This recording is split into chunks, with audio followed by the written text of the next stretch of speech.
Здравейте! Казвам се Павел Методиев и днес в поредицата Съединението прави силата ще поговорим за това, защо е много важно да купуваме български стоки и услуги и защо трябва да подкрепяме българският бизнес.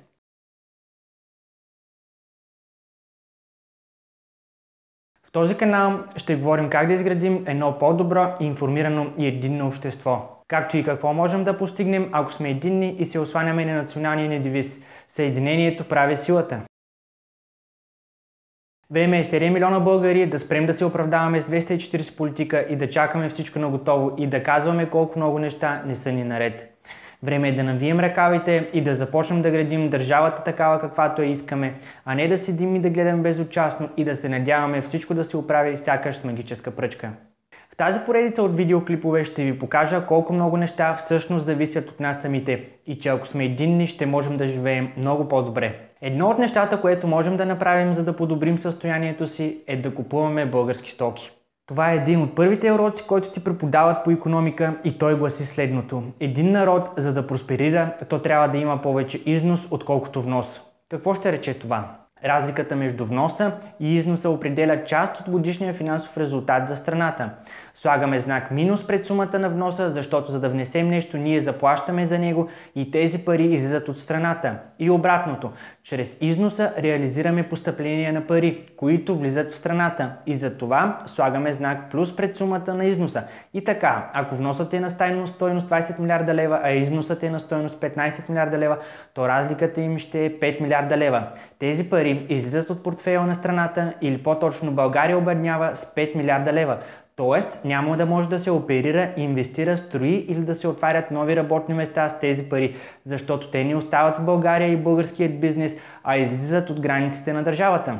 Ще започна малко по-отдалеч, за да разберете пред какви трудности е изправен българският бизнес и защо трябва да го подкрепяме. Падането на комунизма и прехода от затворена икономика към пазарна икономика доведе до форсиране на българският бизнес, за да стане той конкурентно способен на световния пазар. Но не всеки бизнес успя да се приспособи и да стане конкурентно способен, защото за това е нужно много време, капитал и ноу-хау.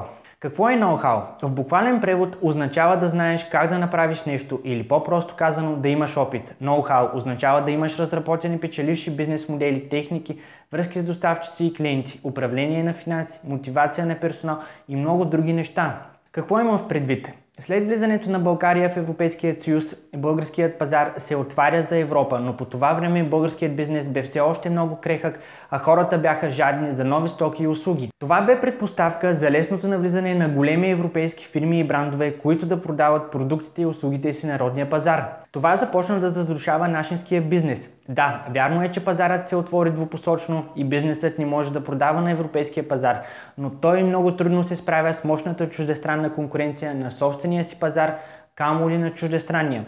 Там чуждестранната конкуренция вече е изградила имидж, канали за дистрибуция, производствени мощности и много други предимства.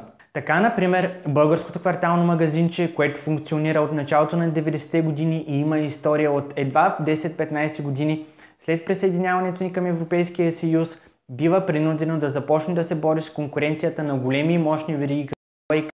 Тези вериги се развиват, трупат капитал и ноу-хау в продължение на 70-80 години. Това се отнася и за много други сектори в икономиката, в които навлизат чуждестранни фирми. Не ме разбирайте погрешно, аз съм за България да членува в Европейския съюз и колкото по-рано се приспособим и се срещнем с реалния свят и бизнес, толкова по-добре, защото иначе живеем в една заблуда, затворена икономика, която ще изостава все повече и повече. Не казвам, че трябва сляпо да купуваме български стоки и услуги с лошо качество, но ако разликата е малка, изберете родното.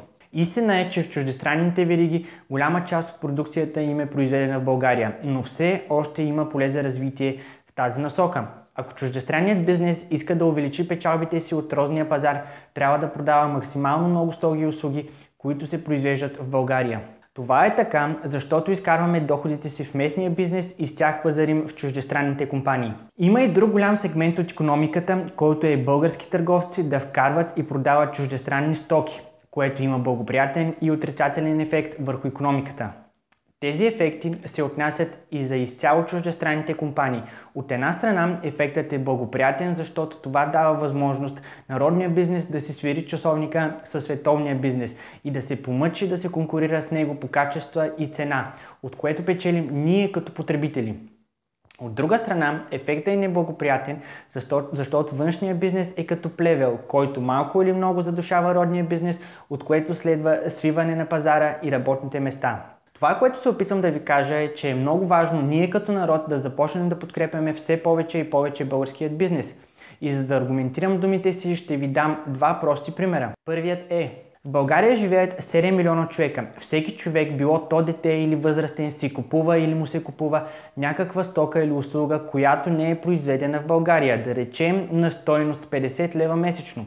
Макар че според мен всеки един от нас харчи доста повече пари за стоки и от чужбина, като например обувки, козметика, превозни средства, мобилни телефони, алкохол или каквото друго се сетите, то тези 7 милиона човека ще похарчат 350 милиона лева месечно.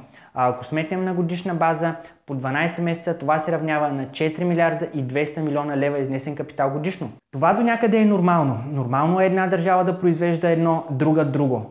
Но за стоките, които имат български еквивалент, е добре, ако имате възможност да изберете българското, защото по този начин капиталът ще остане в България. Представете си какво може да направим с тези 4 милиарда, колко заплати могат да се изплатят, колко километра магистрала, болници и училища могат да се построят. Тук идва наред вторият ми пример. Да вземем за нуждите, например, един квартал от град Шумен, който се казва Дивдядово. В този квартал човек на име Иван има цех за производство на безалкохолни напитки, в който работят 5 човека от Дивдядово. Част от продукцията на цеха се продава в няколкото магазина в този квартал. Понеже хората от Дивдядово си купуват от безалкохолното произведено в техния квартал, а не друго безалкохолно произведено в чужбина, 5 от техните съседи имат работа в цеха за производство на газирани напитки. Тези 5 работника също пазаруват и използват услугите на магазините и бизнеса в Дивдядово. Така тези магазини и бизнеси осигуряват работа на още няколко човека. Дивдядово също така има парник за зеленчуци, има свинеферма, има строителна фирма, има шивашки цех и още няколко производствени фирми. Всички тези хора, работници и собственици на бизнеса, ходят в квартала си на фризьор, автомивка, при местния гумаджия, в местното кафене, при местния монтьор, при местния лекар по дентална медицина. Децата им ходят в местното училище, където учителката пак е от Дивдядово.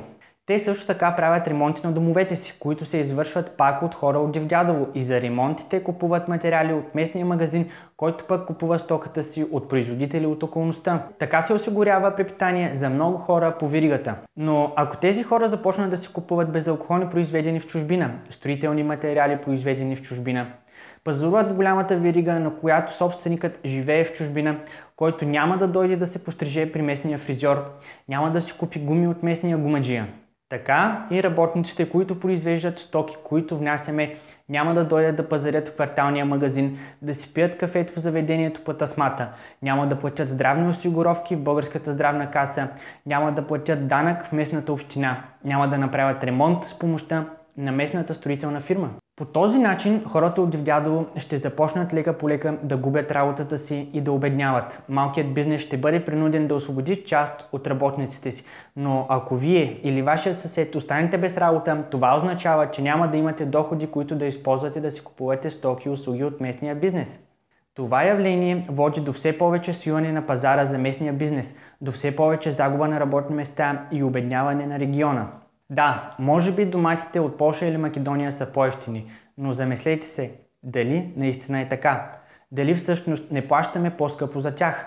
Лекът е един. Купувайте, бранете и подкрепяйте българският бизнес, защото нашето благоденствие и благоденствието на България зависи от нас самите. Този модел може да се приложи и за цялата страна. Всеки един от нас, независимо от кой край на страната е, може да помогне на всички българи, ако направи избора да купува стоки и услуги, произведени в България. Ако ви е допаднал видеоклипът, моля да го харесате или споделите. Ако искате да видите още интересни видеоклипове, може да се абонирате за моят видеоканал, като натиснете бутона Subscribe.